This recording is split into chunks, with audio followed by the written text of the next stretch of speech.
Welcome to GLOBEWATCH with me, Charles EBUNE. Chantal Biya, UNESCO Goodwill Ambassador for Education and Social Inclusion and UN8 Special Ambassador.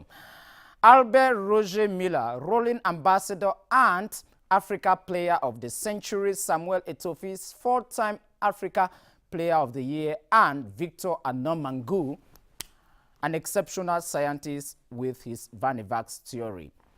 All the aforementioned individuals are Cameroonians. They have their character limits, but one thing is certain.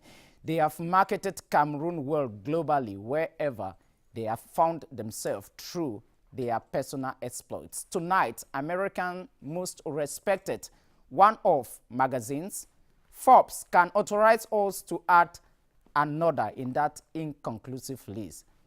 The latest edition of Forbes magazine sees him as tomorrow's billionaire aged less than 30. He happens to have attended last year's World Economic Forum, or the last edition of the World Economic Forum in Davos, Switzerland, as the youngest citizen of the world to be present in the ever largest economic gathering of the world. So, who am I talking about, and does he merit to enter the Hall of Fame just at the age of 23?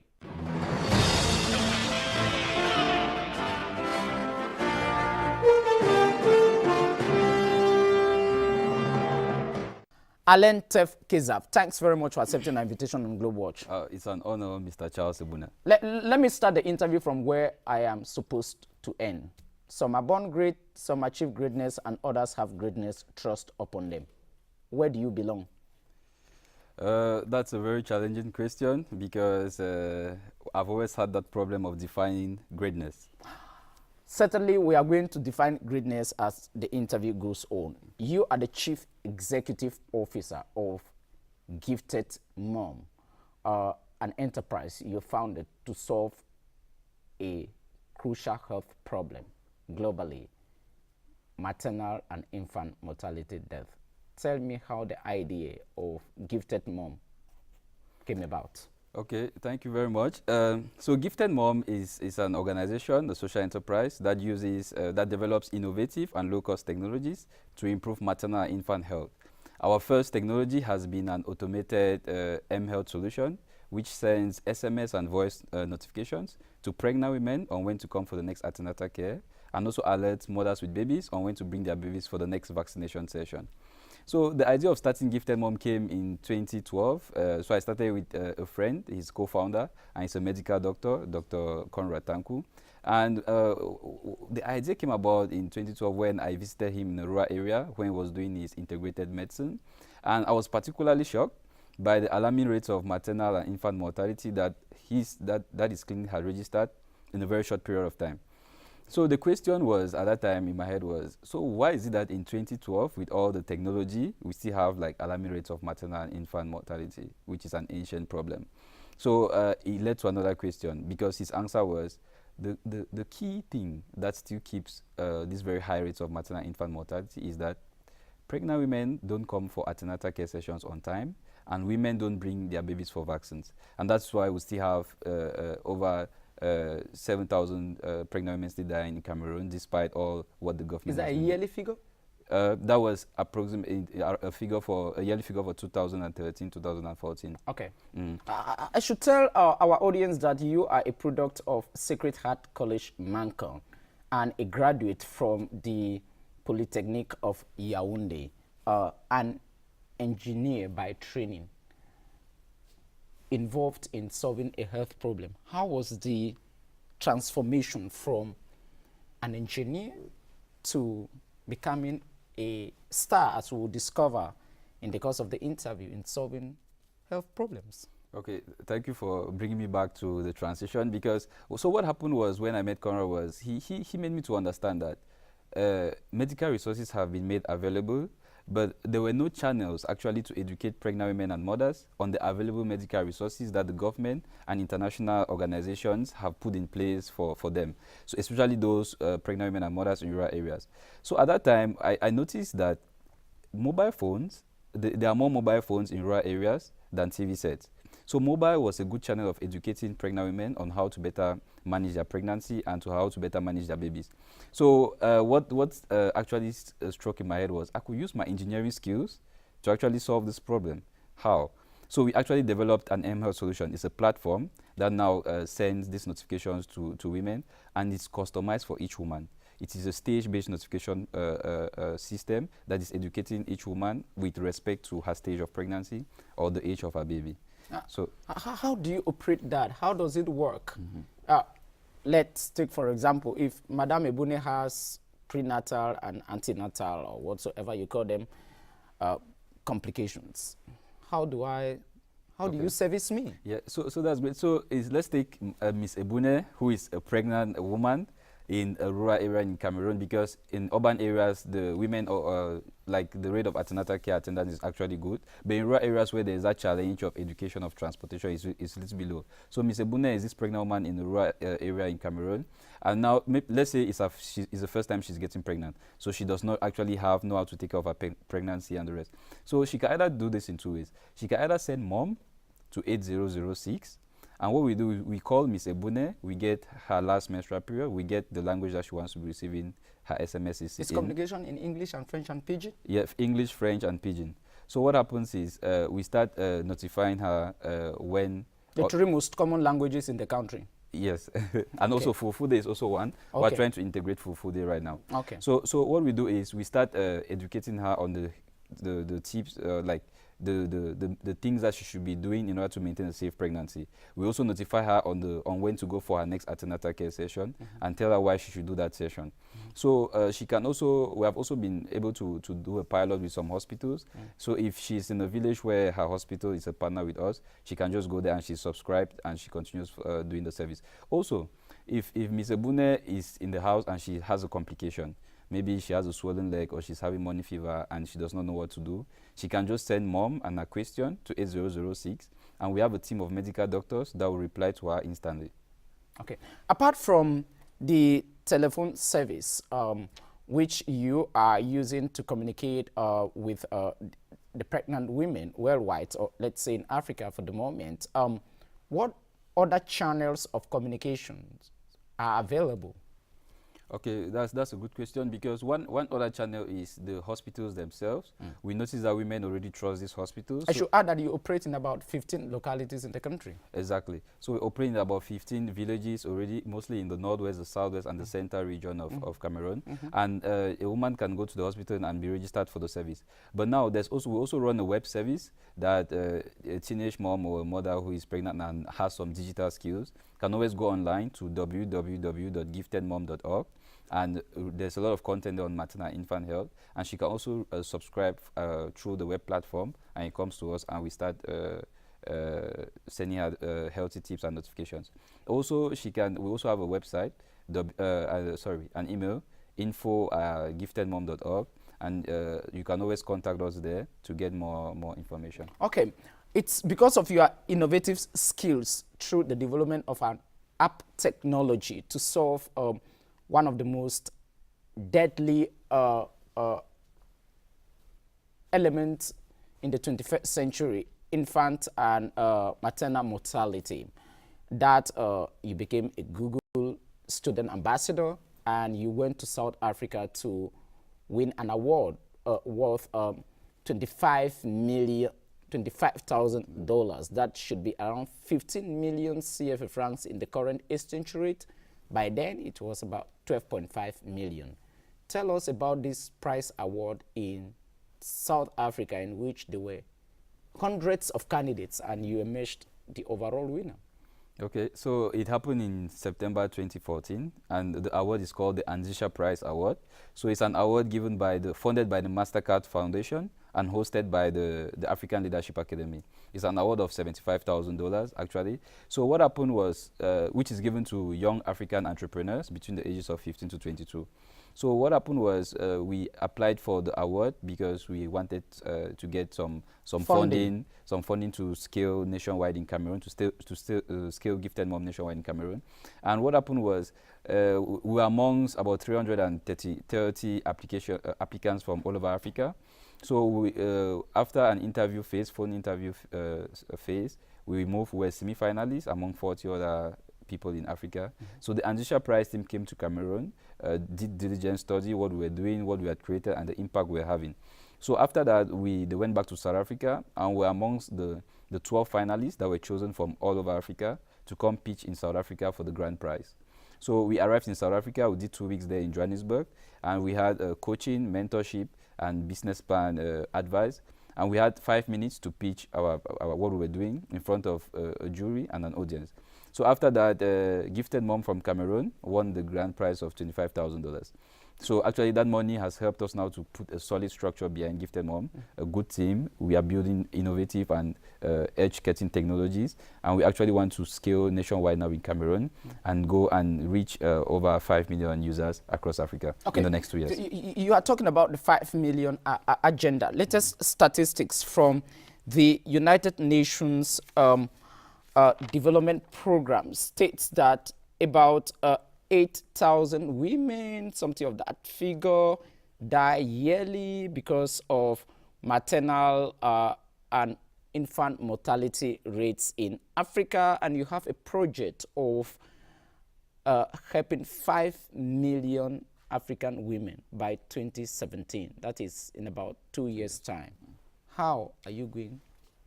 Okay. So actually, those 8,000 women that die per year is just in one country. Cameroon is about 7,000. So every day, we have about 800 women globally dying from causes that are preventable. 97% of these deaths are preventable. In Cameroon, we have like 50,000 under 5 years old dying from vaccine preventable causes and malaria. You see, so and we notice that it's all about information. The government and international organizations have done a lot to make resources available. Today in Cameroon, we have the treatment for chronic malaria for babies under 5 years is free. Malaria treatment for pregnant women has been subsidized. So actually, we believe that educating women and mothers is actually going to cut down these statistics, cut down this rate. In Cameroon, we're trying to scale. We're targeting over 20,000 subscribers in the next 6 months. And also, we want to reach 5 million across Africa. To do that is easy. In Cameroon, we're also trying to partner with, in Cameroon, we have just above 1 million pregnant women every year in Cameroon. And we're trying to partner with international NGOs to reach all these women, because we want that in the next 6 to 12 months, each pregnant woman in Cameroon should be reading our messages. It's the same strategy that we're going to use to reach 5 million across Africa. Partnering with NGOs in East Africa, in South Africa, in West Africa, to scale our mHealth technologies and impact their communities. Okay. You equally won another award which has to do with Young Africans Innovative and Future Forward Award from another foundation. But from there to Davos, becoming the youngest ever participant at an ever economic gathering in the world with those who define the world. How was the experience sitting on the same panel with Africa's richest person, Aliko Dangote from Nigeria, the Queen of Belgium, the President of Rwanda, Paul Kagame, the wife of the world's richest person, Bill Gates, I'm talking about Melinda Gates, and the founder of the World Economic Forum? How was the experience? So it was an amazing experience. Actually, it was great because sitting on this panel, actually, because the World Economic Forum first, it happened in January 2015 in Davos, and it's a gathering where world leaders and the top 1,000 Only CEOs, those who matter in society. yes, like the top 1,000 CEOs in the world, they come to define the economic agenda for the whole world in the year.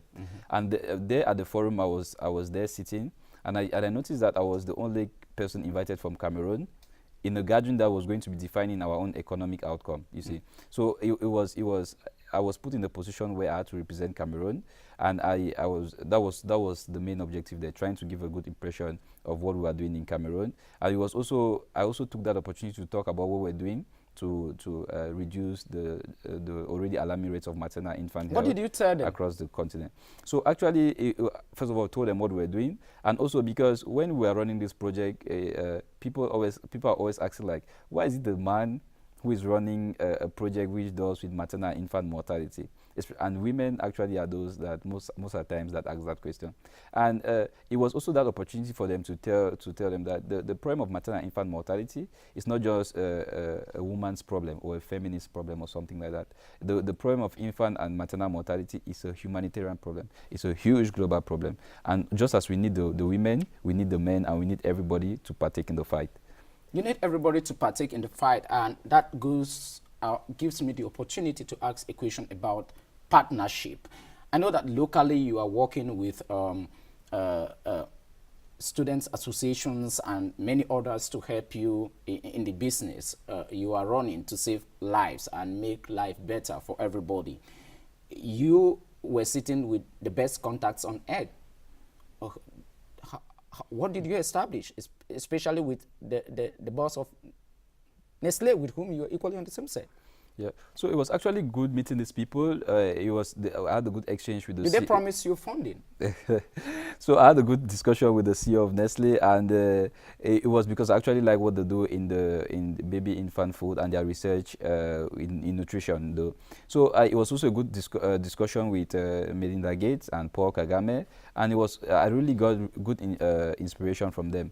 But now we have raised at Gifted Mom, we have raised over $55,000. And 99% of these funds is coming from outside. But right now we are focused more on building partnership on the ground, actually partnering with local and international NGOs that are having great impact in Cameroon. We're looking at the likes of the UNFPA, which is doing so much work in maternal and infant health in Cameroon. We're looking at UNICEF, we're looking at the Clinton Health Access Initiative, and also the Ministry of Public Health to actually scale this thing across Cameroon very fast. Okay. You now understand why I use the word great. Another encounter was with French President Francois Hollande, and that was at the World Economic Forum in Davos. The meeting with Hollande, how was it? So it was a very interesting meeting, event meeting Francois Hollande. You were beginning of funding a while ago, so you met the French president with the French Development Agency, with all the multinationals you can imagine to subsidize you. So yeah, so it's actually good because I met Francois Hollande, but it was in a very particular situation because so I went to the World Economic Forum as a global shaper, and so we're invited. Okay, you are confirming that you are great because you said that's a global shaper. No, I'm just so we were 25 global shapers that had to have that meeting with Francois Hollande, and it was in a very particular moment because it was just after the Je suis Charlie Hebdo incidents in Paris.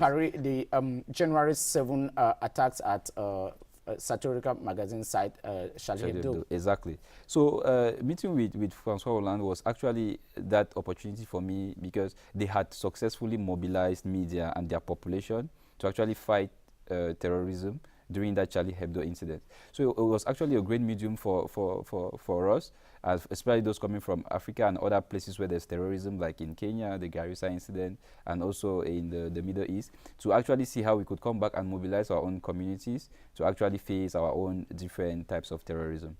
Okay. No issues about leadership and reducing infant mortality? You didn't talk to him about that? You didn't have time? There was a lot of protocol. There was a lot of protocol. Yeah. Okay. I hope your next encounter there will be protocol reduction, and that will be in London in about 8 days from now, where you will be at Buckingham Palace with British monarch Elizabeth II to discuss this issue with her. What takes you to meet Queen Elizabeth II? Okay. So this year is actually special for the Queen because she's celebrating an anniversary and the Jubilee, her Jubilee anniversary. And so I'm going to London with about 60 other young people in the world, and we are going under the title The Queen's Young Leaders. We won an award called the Queen's Young Leader Award. So we are going to receive this award that is going to be given by the Queen in person. And also we are going to be having some crash courses in Oxford on how to better scale and manage the initiatives we are running back in our different countries. Okay. You'll be meeting the Queen. What will you tell her particularly? What will be your point of interest? Maybe I'll invite her to Cameroon and ask her to sit on our board of directors. That is an enormous project. Let me just give our audience part of your success story. Okay. Over 500 app downloads have been done to reduce infant mortality. You have about 20% increase in antenatal attendance rate for women pregnant in 15 rural areas across Cameroon, and over 1,200 pregnant women and mothers as beneficiaries. You are working with 200 medical doctor students to reduce brain drain and continue to develop solutions to health problems in Cameroon. What are your future examinations? So actually, we are currently working now with over 2,800 pregnant women and mothers in Cameroon, impacting their lives. And we are a very ambitious team, you know, and there are a lot of things. I can understand when you tell the Queen to come and sit on your board, it means that you are very ambitious. When you meet Francois Hollande, you are ambitious. When you meet Paul Kagame, you are ambitious. You know, we are all human beings. Sure. So now we are thinking of actually scaling this thing and creating, not just having numbers of subscribers, but actually creating maternal infant debt-free zones in Cameroon, one health district at a time. So we're putting all our technologies together, from our voice and SMS notifications to our GPS and GPS to track and pick up pregnant women in terms of distress. And we're also going to be implementing health information systems in the health districts that we're working with, all in the aim of actually creating zero maternal infant death zones in Cameroon. We're also looking at other technologies to financially include pregnant women and mothers to solve problems of transportation, problems of lack of money during delivery and the rest. So it's a very ambitious team, and we're going to be doing so many things in the coming years. Okay, one of your greatest problems is funding. You have about 4 million children dying yearly. Those are statistics from the United Nations because of this issue of maternal mortality and infant mortality. For you to succeed, some people put estimates about $49,500 dollars to succeed. You had about 12.5 million from the prize you won. You met the Nigerian banker Emulo, if I got the pronunciation, yes, Tony, if I got the pronunciation rightly. When you have the chance of discussing with those who control the global flow of finance, what do they tell you in terms of financial subsidies? So right now is the best time to do something in Africa, because everyone is investing in Africa. Africa is a continent of the future. Everyone is betting on young people. And meeting Tony Elumelu, who has just launched, last year, launched $100 million prize award for to reach about 10,000 African entrepreneurs in the next 10 years. So he's giving in a lot of money to entrepreneurs. We have also been incubated by the African Leadership Network Ventures. And it's also run by a Cameroonian, Achaleke. He's a big financial analyst, and they have given us $20,000 US dollars to actually scale what we are doing in Cameroon. So a lot of people are giving in money, but we need financial support of up to $200,000 to actually create the impact we want to have in Cameroon, creating zero maternal infant health dead zones, one district at a time. So when we do this, we need also investments of we're projecting about up to $350,000 to actually extend our technologies out of Cameroon into the CEMAC region and also into other parts of Africa. You have significant media coverage for the moment. You have an entirely year coverage by CNN, one of the most respected magazines in the world. Forbes Africa considers you as one of the world's featured billionaire. In their headline, it is tomorrow's billionaire, and other areas across the world. How are you networking with the media to get the message across?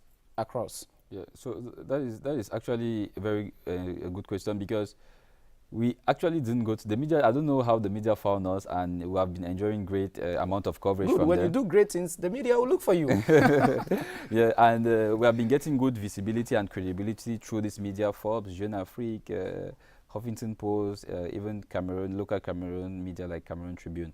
We're actually working a lot to leverage this visibility to actually get support, good human resource, and actually see how we can impact.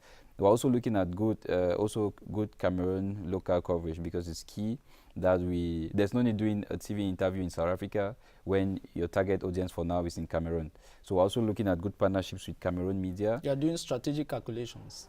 Yeah, good partnership with Cameroon media in order to actually get the word out there. Okay, let me ask you a question of how this nation is managed, how policies are made at the Presidency of the Republic, Unity Palace, and executed at the Prime Minister's office. You, as a young man, 23, you are with the top leaders of the world. Do you find it normal being received by Buckingham Palace, being received by those who manage Elysee, and you have not been received by your own authorities? Do you find it normal?